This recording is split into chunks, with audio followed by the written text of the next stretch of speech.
ఎవరైనా ఏదైనా చెప్తున్నారు, నువ్వు మార్చుకోగలవు, okay, then it is time to change. మార్చుకోలేనివి కావాలని క్రానిక్ కంప్లైనింగ్గా లేకపోతే డ్రీమ్ కిల్లింగ్గా, డ్రీమ్ కిల్లర్స్ అంటారు వీళ్ళని. వీళ్ళు ఏంటంటే ఎవరైనా ఎదిగిపోతుంటే తట్టుకోలేవు, చేయలేవు, నువ్వు ఇది అస్సలు చేయలేవు, నువ్వు వేస్ట్గా, నువ్వు అస్సలు నీతో ఎలా అంటున్నారంటే డ్రీమ్ కిల్లర్స్ని ఐడెంటిఫై చేయాలి. డ్రీమ్ కిల్లర్స్ అయితే వాళ్ళ మాటలు పట్టించుకోవాల్సిన పని లేదు. లేదు, నీకు హెల్ప్ అవుతుంది ఫర్ యువర్ గ్రోత్, చేంజ్ అవ్వడానికి రెడీగా ఉండాలి. ఎవరు రెగ్యులర్గా క్రిటిసైజ్ అవుతారు తెలుసా, చేంజ్ కాలేను, నేను ఇలాగే ఉంటాను, నేను చేంజ్ అవ్వలేను అనుకున్న వాళ్ళు అవుతారు. చేంజ్ ఏది జరగాలి, నీ అప్రోచ్లో చేంజ్ జరగాలి, నీ గోల్ కాదు. నువ్వు క్రికెటర్ అవ్వలేవు అన్నాను అనుకోండి, నేను క్రికెట్ వదిలేస్తా అని అనుకోకూడదు.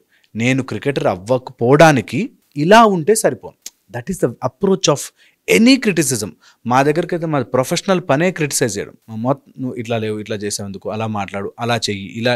మేము ప్రొఫెషనల్స్కి, సీఈఓస్కి వాళ్ళకి ట్రైన్ చేస్తాం ఎలా బిహేవ్ చేయాలి, ఎలా గేమ్ పర్ఫామ్ చేయాలి, ఇట్లా. మా పనే క్రిటిసైజ్ చేయడం. ఒక కోచ్ ఉంటాడు అనుకోండి, కోచ్ పనే నువ్వు బ్యాట్ ఇట్లా ఎందుకు పట్టుకున్నావు, ఇటు పట్టుకో, ఇట్లా. చేంజ్ చేసుకోనివి చెప్పాలి, చేసుకోగలిగేవి చెప్పాలి, చేసుకోవడానికి చెప్పాలి. అలా ఏదైనా క్రిటిసిజం తీసుకుంటుంటే ఇది ఈజీ అప్రోచ్. దట్ ఒకవేళ నాకు ఫీడ్బ్యాక్ ఇస్తుంటే నా ఎదుగుదలకి నేను ఫీడ్బ్యాక్ తీసుకుని మారతాను.